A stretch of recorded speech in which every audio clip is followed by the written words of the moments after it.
What's up, superstars? I'm gonna put you guys on game today. I'm gonna be talking about all the common mistakes when dealing with DTF and what not to do. I'm gonna be talking about not only the application process, but I'm also gonna cover the artwork as a topic. So first things first, ignoring artwork resolution. Now this is a common problem that we see. So always use high resolution images for printing. Low res images will result in poor quality prints, and some people are submitting wet quality artwork at 72 dpi, which is not preferred. We prefer 300 dpi for printing. If you're working with a graphic designer, ask for a vector file. It works best small or big because we can expand it and it will retain the quality. And again, 300 dpi is recommended. So I'm gonna be showing you guys artwork. Right here is gonna be 72 dpi. It is pixelated, blurry. It's hard to make out certain details in the artwork. And right here, we vectorized it, 300 dpi. It is super sharp, detailed. This is the way to go. So another thing to notice, if you're dealing with a low quality image, you might not have a perfect contraction, and that's why you guys see a white ring around your artwork. It's because it's low quality, it's not sharp. When we put a white background to it, it will expand a little bit above the print, which is not ideal. Right here is going to be a vector image. The lines are perfect. It's within it. If you press this on it, you won't see the white ring around. So you guys always use a high resolution image. Now file format, guys. JPEGs do not work because it is not transparent. Unless you're doing like a photo image, this might be acceptable, but if you're doing artwork for a t-shirt or such, you don't want to use a JPEG because it is not transparent. What you guys want to use is a PNG, PDF, AI, PSD, SVGs. Those will all work because it is transparent and it is intended for a t-shirt. So if you guys are creating artwork from scratch and you're using custom fonts, be sure to outline your text because we as a printer, we will not see it on our end if we don't have the same fonts as you. Our computers will replace your fonts with a default text and it may not look as intended. So let's say you're designing an artwork like this on the computer, different type fonts, looks great, different contrasts and stuff like that. And if you're not outlining your font and you're just sending it over to us, it might print something like this. Without the white background, but it might print something like this. Whereas it replaced the fonts that you've chosen from here to standard common fonts here. And a lot of times we won't tell if it's gonna be intentional or not. This one is very obvious, but it's not always very obvious. What you're seeing right here is going to be the error prompt that happens when we load your artwork onto our computer. Sometimes we get this, sometimes we don't. So it is important that you guys outline your fonts so that it retains the artwork and the font so it doesn't switch it up like this and you get something like this. So the next thing I want to talk about is mirroring your images. Guys, don't do too much. Don't mirror it. As a printer, we will mirror the image on our end. If you mirror your image, when we print it, it will look like this. It will look backwards. This is not intended. This is not what you guys want to do. So don't mirror your artwork. We'll do it on our end. So the last thing I want to talk about while I'm here is going to be color profiling. So when you're submitting your artwork or creating your artwork, create it in a CMYK format. We've seen a lot of people submit artwork on RGB. Our printers print with CMYK, so that's what you guys want to print with. And if you guys are submitting the artwork as an RGB, we will convert that color to a CMYK, our CMYK profile, but it won't be 100% because that's not where you designed it with. So make sure you guys, if you guys are creating it, use the CMYK profile, and this is going to be the profile. So it's decoded Forgaw 39.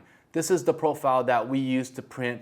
And make sure you guys watch our other video where we talk about color profiling, but this is basically the profile that you guys want to use to match closest to our colors. So the next thing I want to talk about is going to be gradients, glows, and shadow effects. So DTF works best when you're working with a solid image where it can contract perfectly like this. If you're printing anything with gradients, it's not going to be perfect because it's going to create a extra cloudy white background that's going to compensate for the shadowy edge. It might pass for a light color garment, but if you're going to be doing a dark colored shirt, you're gonna see a white halo effect around the artwork, which is probably not ideal. So if you look closely here, you see this fuzzy white background. Watch towards the end of the video. I'm gonna show you guys how this presses onto a dark color garment as well. All right, let's talk about the common mistakes that happens when you're heat pressing. First thing I wanna mention is gonna be time. Now, I've seen customers that do not follow the instructions, then they're heat pressing their transfers for a very long time. This is not vinyl. Our transfers are water-based inks, and you only need to press them for 7 seconds at 300 degrees. So guys, follow the directions. 7 seconds, 300 degrees for most fabrics. If you're dealing with nylons, polyester, you might want to lower down to 275 degrees. So that's the first one. The second one that we're going to be talking about is pressure. Make sure you guys are using adequate pressure when you guys are heat pressing your transfers on your shirt. If you guys do not use enough pressure, you guys are going to get premature wrinkling. So I'm going to show you a shirt that we did a test on where it did not have enough pressure. You kind of get to see there's extra wrinkling that's going to happen. This is premature because the transfer is not embedded into the shirt, and when the shirt shrinks into the wash, it gives it a pullback, and that's why you get these little air pockets. So guys, number 2, make sure you guys are using enough pressure. So if you guys are ordering transfers from your supplier, more than likely you guys are going to be seeing a gang sheet like this, and you're going to be seeing this bar that runs here. This is actually a color bar. So as a printer, we continuously print a color bar so that we can get great color from our first to the last print. But this is a color bar that you need to remove before pressing. So I've seen some customers accidentally press this bar onto a shirt. It will stick and it won't come off. So make sure you guys are trimming the color bar after you guys are getting your transfers and you guys are separating the transfers out. Make sure you guys are using a Teflon sheet. So if your heat press does not have one of these included, make sure you guys are having this underneath. We have a magnet system that we hacked by putting it here, so you never have to slip this sheet on every single time. So make sure you guys use this Teflon sheet because this helps the transfer from sticking to the underside of the metal plate and lifting prematurely on your shirt. That will ruin your shirt. So you want to make sure you guys are using this sheet. It protects the transfers and it'll help it keep it inside. Now another thing on this note is you want to make sure if you guys are dealing with fine details. So for example, this is going to be a neck tag that I'm dealing with. So I'm just going to go ahead and cut this out for you guys. So this is a neck tag with very fine details. If you guys are using something like this, you want to make sure that you guys are using tape to hold it down, because if this is on the shirt like this and you're just pressing it on, and if you don't have tape underneath, it may lift prematurely and damage your print. So I'm just going to go ahead and try to replicate a damaged print for you. I don't know if this is going to work, but if it does, it will show you guys the importance of using heat resistant tape. So I'm just going to go ahead and stick the t-shirt underneath. And I'm going to use this transfer, and let's just pretend this is going to be a pocket design. I'm going to go ahead and remove this Teflon sheet and show you guys what happens if you guys not only not have a Teflon sheet, but you also don't tape this down. So let's go ahead and press it, 300 degrees, 7 seconds. I have heavy pressure here. I'm going to let it remove by itself. This is a semi-automatic, so it'll show you what happens when you don't use tape. Well, in this case, it actually is fine. But I've seen a lot of times what happens is when a customer uses a press like this and they press it down without using tape or without using the Teflon sheet, the transfer will lift on top and it will damage the transfer. So make sure you guys are using both tape and using Teflon sheet if you guys are trying to minimize any mistakes from happening, because the last thing you want to do is do 99 shirts and on your last shirt this happens and you mess up your shirt. So make sure you guys use the right equipment. So we're going to try this attempt again. I'm going to try to mess it up on purpose. So let's just move it right here to the middle, seeing if that will help. I'm trying to have it automatically lift up.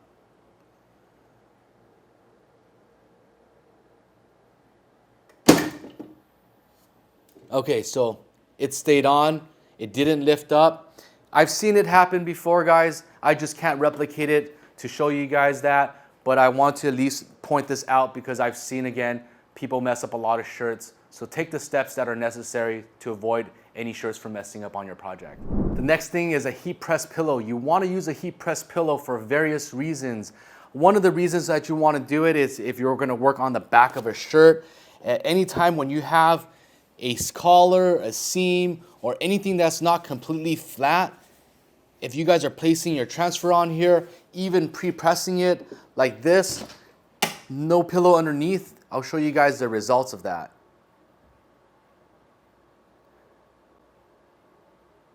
So especially if you're working on a dark color shirt, if you're not using a pillow, I hope you guys can see this line. There's going to be a... So the solution to avoid the scorch line is to use a heat press pillow. They have various sizes for this one. We got this off of Amazon, so make sure you guys check our description if you guys are interested in this product. But you basically slip it in and it acts as a padding between the t-shirt and the heat press so that it doesn't create those iron line marks. So I'm just gonna make this very, very noticeable right here, dead in the center. The line normally is right here. So if I was to press this, again, you guys would normally see the line.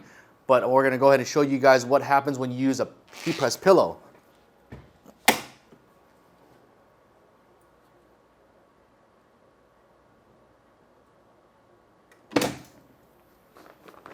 All right, so there's no necklines because the heat pad pillow absorbs the pressure that comes on those seams, so you guys get a nice retail quality shirt without those press lines on there. So that's a tip for you guys. I'll show you guys another instance where this is going to be important, and it's going to be if you guys are using a heat press for your neck tag labels. So I'm just going to go ahead and tear this one out. Again, these are just demonstrations just to see what you should and should not do. So if we're going to be doing a press onto the neck using a standard heat press, and let's say this is the design that we want to use, a couple of things to keep in mind is that these seams are elevated and it makes this press not completely flat, and that will of course affect the pressure on the overall transfer. So let's say you wanted to get this neck tag done. We're going to press it 300 degrees, 7 seconds.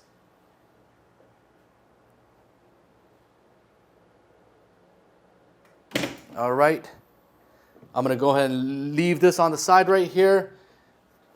And then I'm just going to go ahead and take another sample shirt. Also peel that off. Let's go ahead and press this on. I'm going to go ahead and grab another neck tag for you guys. And let's say, well, let's use this shirt actually instead. It's easier to see. I'll peel that off. Now let's say you use a pad, whether it's a small heat press pad like this or the bigger heat press pad. You're basically able to put your shirt right on top of the neck tag. You're able to space this out. And let's go ahead and get this pressed down. I'm just eyeballing it again, guys. I'm not worrying about it being straight or anything like that. I'm just going to show you guys ways to get this done.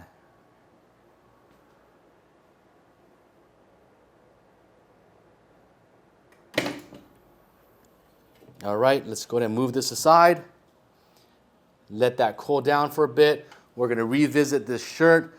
Again, we did not use a pillow here. I don't know if this is going to work. It might work, but I've seen it happen many, many times when you don't use a heat press pillow. It will not give enough pressure for the neck tag to come out. So let's pull that out. Let's take a look. Look, guys, there wasn't enough pressure. All the fine details did not transfer through. It just does not look like a great t-shirt. You basically ruined it at this point. So guys, the solution here was to use the pad, the pillow, and then you're gonna get the transfer, peel it, oops. Everything transferred all the way through. If you look closely, all the details are present. I can even read 100% cotton, wash on low, limited edition design. It's very, very detailed, and you're able to do it with the heat press pillow. So guys, the heat press pillow is very, very important to get these jobs done. And one more thing, if you guys are interested in seeing how these neck tag looks on back of a shirt afterwards, this is on a 100% cotton t-shirt. You are not able to see the neck tag. Even though this one wasn't done properly, you are not able to see it. So that's how it looks on a dark color garment. And let's go ahead and show that same design on a light color garment. So this is again our drip tag that we're going to be creating. And then on the back, you're also not able to see it. This is actually a tri-blend shirt from Bella Canvas. So even your thinner shirts, you're good to go. But if you're doing like a super light color shirt, like an aqua blue, baby blue, or even a white, you might see the color of the tag in the back. So those instances, we definitely recommend using like a light gray color. Light gray color also works for lights and for dark color shirts. So that's something to keep in mind. But again, this was to show you guys that the pillow works and you're not able to see it underneath. So that's what you guys are trying to get out of this. So next thing I want to show you guys, if you guys are printing on a black shirt and you guys have a design that has black on it, remove the black. This is a black knockout design. To properly do a black shirt, you want to remove that, or else you're going to get a big box black image like this. So this is what happens when we print an image with a background that's not transparent and also with the black that's not knocked out. If you want to properly get it done, this is how it should look like afterwards. We knocked out the black. We also created a halftone effect so that it retains all the details there. Very, very nice. You guys want to watch the full tutorial on how we get that done, make sure you guys watch that video. Very, very helpful. So guys, again, don't print a black box image on a dark garment, remove the black. So our DTF film has come a very, very long way. You can now peel them in hot or cold. But a couple tips to keep in mind is when you're dealing with very detailed items or artwork like this, or small details, or basically just a white print alone where it is standalone and it doesn't have color like this, this is a lot thinner. So a couple tips that you want to keep in mind when you're dealing with this is to let it cool down. If you have a lot of details, it also helps out to use a microfiber cloth to rub down the details, but let it cool down. You'll get a better result. So I'm going to show you what happens if you're just peeling it right away without letting it cool down. And I'm going to show you guys also the proper way of doing it. So I'm just going to go ahead and take my shirt here. Okay, we have it at 300 degrees, 7 seconds. And this is a standalone white transfer. So it is only a single layer. Let's go ahead and press it. And then I'm going to peel immediately and I'll show you guys the result.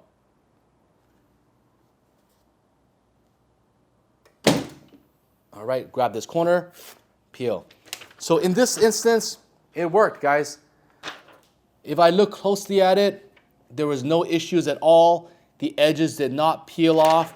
If I was to take this one and peel it a lot slower, it might have caused a problem, but in this case, it worked. But the proper way to actually do it would be to let it sit.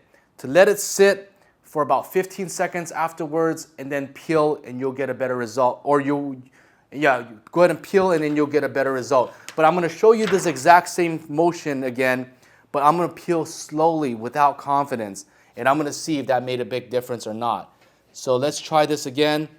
I'm going to try to replicate the issue. Unfortunately, that last test that I just showed you guys, it worked perfectly fine. And I'm not trying to show you guys the pretty picture here. I'm trying to show you how to mess up this print so you guys will know what not to do. So I'm going to do the same thing. I'm going to press it 300 degrees, 7 seconds. This time, I'm going to slowly peel off instead of doing it fast. And I'll see if that's a difference and that's going to mess up the print a little bit or not.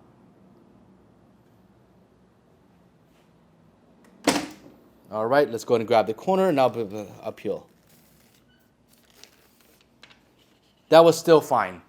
So what I was hoping to show you guys there was that if you guys peel not only slowly, if you guys also don't let it cool down, that the heat on the presser, on the heat press might be too hot, or the garment might retain too much heat and it's not going to peel very nicely. But In both examples that I showed you, it peeled perfectly fine. I wasn't able to replicate that issue, but I've seen that happen in the past, so I wanted to share that with you guys so that you guys are educated in the process. If you guys are dealing with white ink prints like this, where there's a lot of fine details and it's just completely white, let it sit. Let it sit for about 15 seconds before you actually peel it. Trust me, you guys will have a better transferability when it comes to that. So upon further inspection, as I'm looking closely here, to the naked eye, it looked like it was fine. There was no issue to it, but the one that I peeled slowly and I took my time to it, if you kind of look very, very carefully, you will see that the edges actually lifted up, or it didn't transfer very, very nicely. You have these details right there, right there, right there. I'm not sure if you guys are able to capture it, but the lines on the details here were not perfect. And this is because I peeled slow and I also hot peeled it. If you guys took your time and you guys either peeled it fast or you guys took your time and let it cool down, the lines are a lot sharper here. So that's the advantages of doing that. And another thing is, I've seen this become even worse if you're just hot peeling it. And the reason why we're able to actually press this and still retain a pretty good transfer, it comes down to the pre-press, that we have adequate pressure and adequate heat. So this heat press has been tested by us. It's a V-Verse semi heat press, and it's been tested by us, so it's a good press. But I've seen a lot of cases where it doesn't check off the pressure or the heat, and then you're gonna prematurely peel, the transfer is gonna come off with it. So that's why I wasn't able to replicate it as much as I wanted to mess up this design. I wanted to show you guys that effect. And last thing I'm gonna talk about is gradients. I have a full video on gradients, the effect of gradient and what it looks like. But I'm gonna show you briefly what we're trying to accomplish here. So this is an image of Pennywise. They obviously try to blend this nicely with a gradient effect so it doesn't look that heavy. But unfortunately, when we're printing transfers, it doesn't contract the lines very well, and it creates this white cloudy box around this image. And if you're doing this on a dark color garment, you're going to see that extra white cloudiness. So let's go ahead and take a look at that.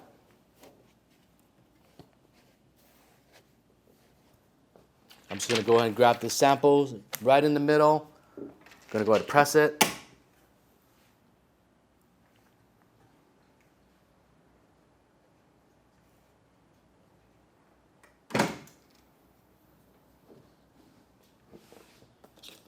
All right, and then since it has a gradient effect, I'm just gonna give it a quick rub, just to make sure it sticks.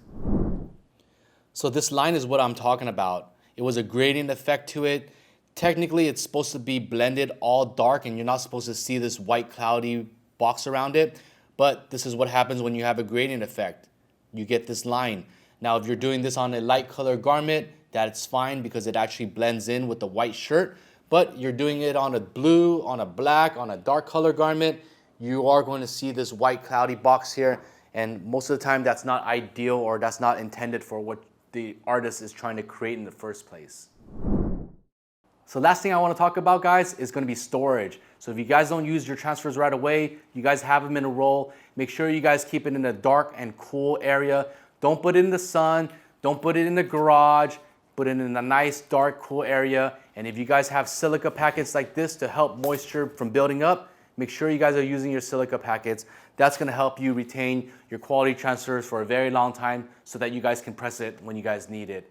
And there you have it, guys. My name is Phil. I hope you guys found this video very helpful. If you guys liked this type of content and you guys wanna see more, make sure you guys hit like and subscribe. Make sure you guys support the channel. We're trying to hit 100,000. We need every one of you guys' help. So make sure you guys hit subscribe. I'll catch you guys on that next one, guys.